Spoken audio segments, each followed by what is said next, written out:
Barrister साहब, ये जो राना सनाउल्लाह साहब ने बात की है, उन्होंने कहा पीटीआई को डील की ऑफर्स पे जो कमेंट उन्होंने किया है, उन्होंने कहा है जिसकी ज़ाहिर आपकी हुकूमत ने फ़ौरन तरदीद भी कर दी।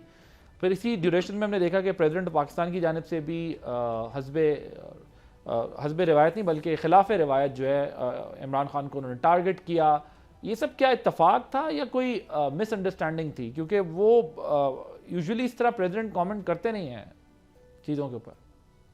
देखें, प्रेसिडेंट ने एक तकरीब में बिल्कुल ये बात जरूर की और वो सामने आई। और ये कोई ऐसी बात नहीं, क्योंकि वो तो खुद गो थ्रू हुए में एक सियासी पार्टी से वाबस्तगी और उनसे मुंसलिक हो रहे हैं और अभी भी हैं। इसीलिए उन्होंने अपने एक्सपीरियंस में भी बताया कि जेल इस तरह काटनी चाहिए और बिल्कुल जेल जो है वो कोई होटल थोड़ी ही होता है।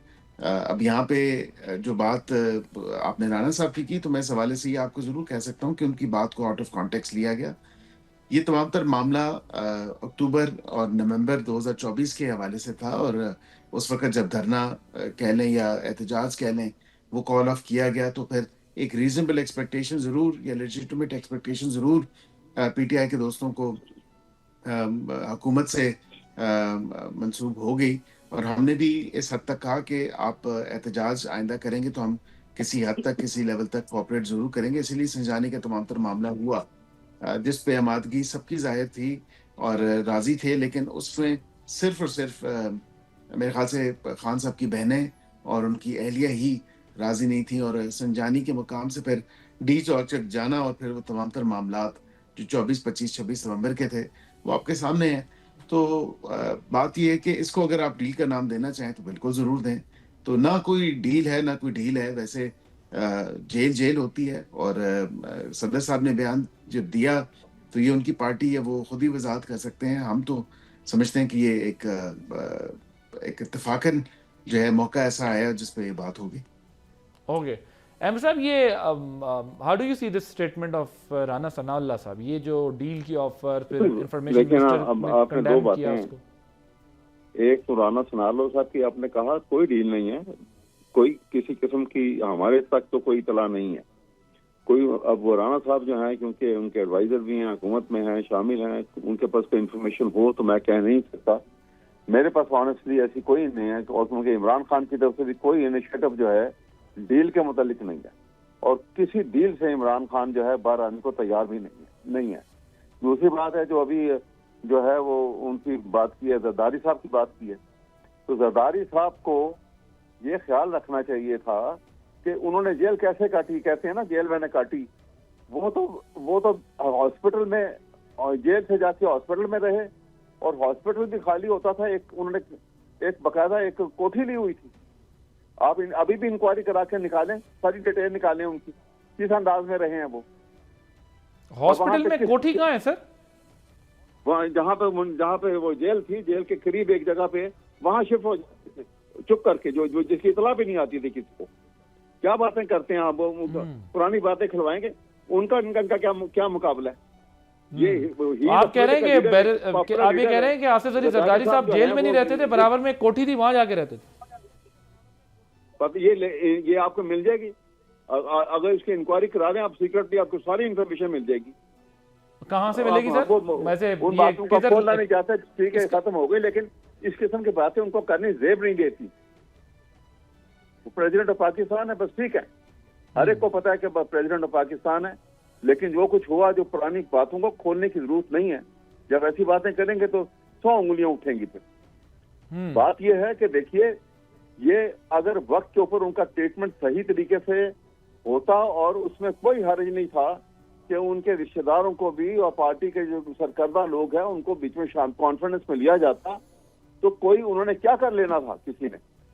ये प्रॉब्लम इस वजह से क्रिएट हुई है और ये एक नॉन इशू का, मेरे नजदीक से ये एक नॉन इशू को इशू बना दिया गया सर। लेकिन ये बड़ी इंटरेस्टिंग आपने बात बताई है। पहले हम ये तो सुनते थे कि उनको हॉस्पिटल में कोई कमरा मिला है जरदारी साहब को और उसमें फैसिलिटीज थी, लेकिन ये जो आपने जेल के साथ कोठी बना दी है, ये बड़ी हैरानकुन बात है। वैसे कोठी कहाँ थी? वो पुरानी बात है ना। अच्छा, पुरानी बात है वो। अब उसको अगर वो जरा बताएं तो सर, ये मतलब कहीं निकालना चाहेंगे थोड़ा बताएं तो हमें। आप तो तजुर्बेकार हैं, ये कहाँ तहरीर हुआ था या किसने इसको कोर्ट रिपोर्ट किया था? हाँ जी, मैंने कहा इसको जरा हमें बताएं, हमारी मालूमात में इजाफा करेंगे कि कहाँ रिपोर्ट हुआ था, कब बता कोर्ट दिया बरल चले कमरा था, ये जो भी था ये इंफॉर्मेशन ये वो तहकीक होगी तो निकल आएगी। ओके अच्छा अहमद साहब जरा मुझे ये बताएं, अहमद साहब ये बताएं कि बतौर कानूनदान आपके ख्याल में, की है मेरी बात सुनिए, ना इन्होंने कोई डिमांड की हॉस्पिटल की, ना इन्होंने कोई इमरान खान की कोई एक कंप्लेंट भी आई है कि मेरे से कोई फलां चीज हो रही है, कुछ हो रही है, वो तो कभी नेवर कंप्लेंट। मैं भी कई दफा उनको जेल में जाके मिला हूँ, अडियाला जेल में, कभी आज तक उन्होंने कंप्लेंट नहीं की किसी के। ओके ठीक है, अब जरा ये बात नहीं है। ओके जरा चले मैं बैरिस्टर साहब के पास जाता हूँ, फिर आपके पास दोबारा आता हूँ ये सवाल लेके। आपको वजीर आला खैबर पख्तूनख्वा की ये जो फोर्स वाला मामला है बैरिस्टर साहब, एक तो उन्होंने कायम करने का फैसला किया है, फेडरल गवर्नमेंट इसको किस तरह देख रही है, और क्या वजीर आला आप लोगों को तब्दील होते नजर आ रहे हैं, फेडरल गवर्नमेंट देख रही है कि वो चेंज हो जाएंगे? आदिल साहब, एक तो उनकी अपनी पार्टी में जो है इस फोर्स के हवाले से बड़ी तशवीश पाई जाती है, और बिल्कुल हुकूमत के लेवल पे भी इंतहाई तशवीशनाक एक स्टेप है जो सीएम केपीके ने लिया है। क्या ये कोई मिलिटेंट फोर्स है या कोई ऐसी जंगजू फोर्स है जो अडियाला की दीवारें फलांगेगी या उसके दरवाजे तोड़ेगी? रिलीज इमरान खान फोर्स का मतलब मकसद क्या है? मतलब रिलीज इमरान खान फोर्स में अगर वकला हो तो फिर मैं समझता हूँ बिल्कुल अच्छी बात है कि वो अपनी कानूनी जद्दोजहद करके जो है तमाम तर मामला आगे बढ़ाएंगे। लेकिन स्ट्रीट एजिटेशन के हवाले से, डंडा बरदार फोर्स लॉन्च करने के हवाले से कुछ हासिल रसूल नहीं होने वाला, and it's a direct threat to the peace and safety and security of not just CM as you KPK के रेजिडेंट्स हैं, लेकिन पूरे पाकिस्तान के लिए एक खतरा लायक कर रहे हैं। और बिल्कुल इसको एक मेटिकुलसली देखना चाहिए, एक बड़े केयरफुल एंगल से देखना चाहिए कि ये क्या इसके पैरामीटर्स होंगे या टीओआर। सर जाहिर है लॉयर्स की फोर्स तो नहीं होगी ना, लॉयर्स की फोर्स तो उन्होंने 2022-23 से बनाई हुई है, वो तो 3 साल से पार्टी पूरी लॉयर्स के पास है। अहमद साहब अगर फ्रेंड ना हो, वैसे अहमद साहब तो ऐसे बड़े काबिल वकील हैं, लेकिन यह है कि वो ज़्यादातर उन्होंने हर तरह का वकील जमा कर लिया अपने पास। तो बात यह है कि मैं आता हूँ अहमद साहब की तरफ आता हूँ, अहमद साहब की तरह के वकील नहीं, उन्होंने काफ़ी सारे जमा कर लिए हैं। सो वकीलों वाली फोर्स तो उन्होंने बना ली 23, 24, 25 में। आपका ख्याल है ये जो फोर्स बना रहे हैं वो कोई वकीलों की फोर्स होगी? वो तो जाहिर है कुछ और नहीं, ये डंडा बरदार फोर्स ही लगती है, और उसको फिर जाहिर बात है कि जो डंडा बरदार फोर्स है फिर आनी हाथों से निपटा जाएगा अगर वो इस तरह का गैर कानूनी, गैर आईनी कोई इकदाम उठाते हैं। ओके ओके बैरिस्टर साहब, सॉरी अहमद उवैस साहब, मुझे ये बताइएगा एज ए लॉयर किसी कैदी की रिहाई के लिए फोर्स के क़याम से क्या मुराद है? मतलब दूसरा सुहेल आफरीदी की जो बातें चल रही हैं उनकी रिप्लेसमेंट की, उस पर भी ज़रा कमेंट कीजिएगा। और दोबारा वज़ीर आला कोई अली अमीन गंडापुर साहब बन सकते हैं क्या? आपकी पार्टी में अंदर चल रहा है ये सारा मामला? नहीं, मेरा नहीं ख्याल, ये तो ऐसे ही विशफुल थिंकिंग तो हो सकती है किसी की, लेकिन मेरा नहीं ख्याल कि ऐसा हो। और दूसरी बात यह है कि ये एक्सपेक्ट करना भी एक इंतहाई फुलिश सोच होगी कि वकीलों की एक डंडा बरदार कोई फौज बनेगी या उनकी फोर्स बनेगी। वकील किस काम के लिए तो नहीं है। नहीं वो ये नहीं कह रहे सर, ना वो ये कह रहे हैं और ना मैं ये कह रहा। वो ये कह रहे हैं कि मेरा ख्याल था अगर कोई वकीलों की फोर्स बनी है तो ठीक है, कोई लीगल बैटल के लिए कोई नई फोर्स बना रहे हैं, क्योंकि किसी मुजरिम को छुड़ाने के लिए आपको ज़ाहिर वकील चाहिए। लेकिन वो ये कह रहे हैं कि मुझे लगता ही है कि ये वकीलों की नहीं, ये फोर्स जो है वो कोई डंडा बरदार होगी। जी ये तो देखिए, बात सुनिए ना, इस तरह ये बस इस किस्म की बातें उड़ाई जाती हैं या कोई जहालत में इस किस्म की बातें कर दे कि आज में इतनी एक ऑर्गेनाइज सेटअप होता है ना, और उसमें ठीक है हमारे माशरे के अंदर, हमारे स्टेट के फंक्शनिंग के अंदर दो चीजें जो हैं वो तीन चीजें मिस हो गई हैं, मतलब गायब हो गई हैं। एक आइन असली हालत में नहीं रहा, इसलिए रूल ऑफ लॉ का तस्वुर खत्म हो गया, और साथ अदलिया की आज़ादी खत्म हो गई। तो इसका मतलब है कानून मिसिंग है सोसाइटी में से। लेकिन इसके बावजूद भी कोई ऐसी फोर्स जो है वो स्टेट की पास जो इतनी स्ट्रॉन्ग मशीनरी होती है, स्टेट मशीनरी बहुत पावरफुल होती है, वो गलत हाथों में आ गई, ये सही हाथों में आ गई, ये तो एक बात की डिबेटेबल एक इशू अलग है।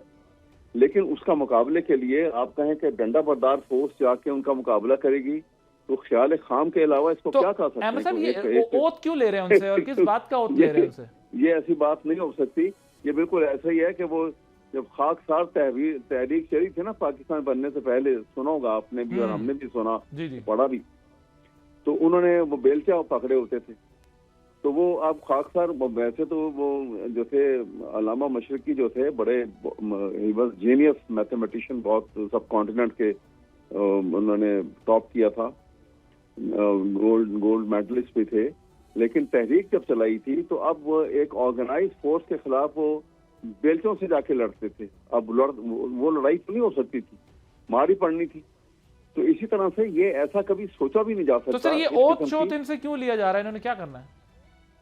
कुछ हाँ जी, ये ओथ क्यों ले रहे हैं इनसे, इन्होंने ऐसा क्या करना है? कारकुनान तो वैसे ही रजिस्टर्ड होते हैं, ओथ किस बात का ले रहे हैं इनसे?